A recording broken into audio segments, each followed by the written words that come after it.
বর্তমানে ইরান বনাম ইসরায়েল তথা আমেরিকার যুদ্ধর কারণে ইরান বারবার সারা বিশ্বকে থ্রেটেন করছে যে তারা স্ট্রেইট অফ হরমোনকে একটি চোক পয়েন্টে পরিণত করবে, যার জন্য সারা বিশ্বকে একটা বড় রকমের সমস্যার সম্মুখীন হতে হবে।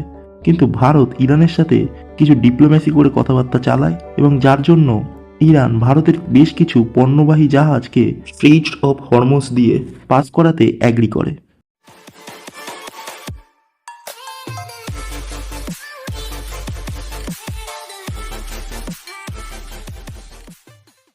দেখুন, ইরান এবং ইসরায়েলের এই যুদ্ধ অথবা ইরান এবং আমেরিকার এই যুদ্ধ বিষয়ক কম্প্যারিজন অথবা যুদ্ধে কি কি ঘটছে সেগুলো আপনারা খবরের চ্যানেল অথবা অন্যান্য জিনিসগুলির মাধ্যমে অবশ্যই জানতে পারবেন। তাই জন্য আমি সেই সব বিষয়ে কোনো রকম ভিডিও বানাচ্ছি না এবং সেই সব বিষয়গুলো খুবই চেঞ্জিং, অর্থাৎ সেগুলো দিনের পর দিন ভ্যারি করে, কোনো কিছুই ফিক্স নয়। তাই জন্য আমি সবসময় চেষ্টা করি এমন কিছু ভিডিও বানাতে যেটা আপনাদের সত্যিকারেরই নলেজ ইনক্রিজ করবে, এবং তার জন্য আমি এর আগেও এই যুদ্ধের কারণে কোন কোন দেশগুলি অ্যাকচুয়ালিতে অ্যাফেক্টেড হবে সেই নিয়ে একটি ভিডিও বানিয়েছি, যেটি আপনারা গিয়ে এখন চেক আউট করতে পারেন। কিন্তু আজকের এই ভিডিওর বিষয় হলো যে স্ট্রেট অফ হরমুজ এতটা গুরুত্বপূর্ণ কেন, যার জন্য সারা বিশ্ব বর্তমানে বিভিন্ন রকমের সমস্যার সম্মুখীন হতে পারে। স্ট্রেট অফ হরমুজ হলো মাত্র 33 কিলোমিটার চওড়া একটি জলভাগ অথবা একটি খাল বলতে পারেন, যেটি পার্সিয়ান গালফ এবং গালফ অফ ওমান এরকম দুটি মেজর ওয়াটার বডিজকে কানেক্ট করে। এবং আমরা অল্প বিস্তর প্রত্যেকেই জানি যে আমাদের ইন্ডিয়ার মতো আরও অন্যান্য দেশগুলি যেমন কি জাপান, চীন, আরও অন্যান্য মেজর কান্ট্রিজগুলো নিজেদের তেলের খনি সেরকম একটা নেই, যার জন্য তারা তেল বাইরে থেকে আমদানি করে। এবং তেল একটি দেশের জন্য খুবই গুরুত্বপূর্ণ একটি মেটেরিয়াল, কেননা এই তেল থেকেই এনার্জি থেকে শুরু করে আরও অন্যান্য জিনিসগুলো তৈরি হয়ে থাকে এবং এই তেলের ওপর একটি দেশের অনেক কিছু নির্ভর করে।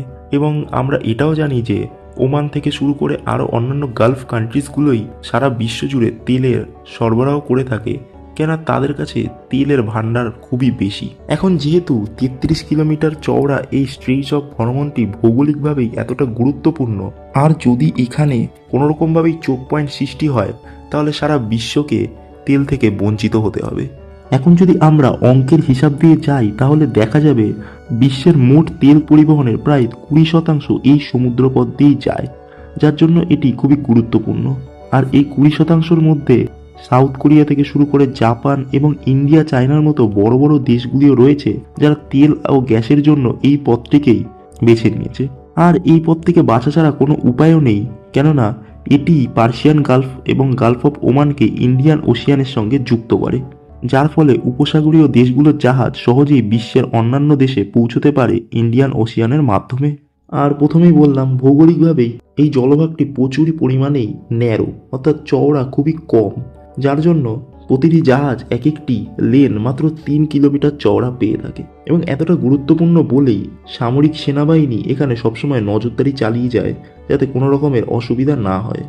এখন চলুন দেখে নেওয়া যাক, যদি স্ট্রেচ অফ হরমোন কিছুদিনের জন্য বন্ধ হয়ে যায় তাহলে সংখ্যার হিসাবের মাধ্যমে ঠিক কতটা ক্ষয়ক্ষতি হতে পারে। ধরে নেওয়া যাক 100 মিলিয়ন ব্যারেল তেল সারা পৃথিবীতে প্রত্যেক দিন ইউজ হয়, তো তার 20% মানে 20 মিলিয়ন ব্যারেল পার ডে এই স্ট্রেট অফ হরমুজের মধ্যে দিয়ে পাস হয়।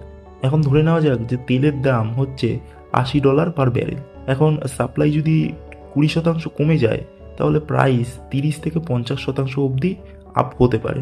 তার মানে গণিতের ভাষায় দেখতে গেলে ব্যারেলের দাম $80 থেকে পুরোপুরিভাবে $120 পৌঁছে যাবে। সুতরাং যদি খুব সাধারণভাবেই আমাদের মতো লোকেদের জন্য দেখা যায় তাহলে এখন যদি 1 লিটার পেট্রোলের দাম 100 টাকা হয় তাহলে সেটা পরবর্তীতে 130 টাকা পার লিটার হয়ে যাবে। সুতরাং বোঝাই যাচ্ছে স্ট্রেট অফ হরমুজ কিন্তু বন্ধ হয়ে যাওয়াটা খুব একটা সুবিধার নয় আমাদের জন্য। এখন বর্তমানে যুদ্ধের পরিস্থিতি এরকম হয়েছে যে ইউএস ইরানকে স্ট্রাইক করার পরে ইরান পুরোপুরিভাবে ফ্রাস্ট্রেটেড হয়ে গেছে, এবং পুরোপুরিভাবে না হলেও তারা কিন্তু স্ট্রেচ অফ হরমোনকে পার্শিয়ালি ক্লোজ করে দিয়েছে। এবং এখন ওই জায়গাটা এতটাই রিস্কি হয়ে গেছে যে অন্যান্য দেশগুলো সেইখান দিয়ে ভরসা পাচ্ছে না তাদের শিপমেন্টগুলো পাঠানোর জন্য। আর এরকম যদি চলতে থাকে তাহলে সারা বিশ্বে কিন্তু তেলের হাহাকার শুরু হয়ে যাবে, যেটা আমরা কোনোদিনই চাইবো না। তবে ইন্ডিয়ার জন্য কিছু হলেও শিপমেন্ট ইরান খুলে দিয়েছে, তার পিছনে ভারত ও ইরানের একটি ভালো সম্পর্ক রয়েছে এবং এছাড়াও ভারতের কিছু ডিপ্লোমেসি রয়েছে যেটা এই জিনিসটাকে অ্যালাউ করছে। তো এই ছিল আজকের এই ছোট্ট ভিডিও। এই ইনফরমেশন আপনাদের কেমন লাগলো অবশ্যই কমেন্ট করে জানাবেন। এখন ভিডিওটি যদি আপনার ভালো লেগে থাকে তাহলে অবশ্যই লাইক করুন, আর এরকম নতুন ভিডিও হাতের কাছে পাওয়ার জন্য চ্যানেলটিকে সাবস্ক্রাইব করে নিতে পারেন। আমি উপস্থিত হব আরও একটি নতুন ভিডিওর সাথে। Thanks for watching.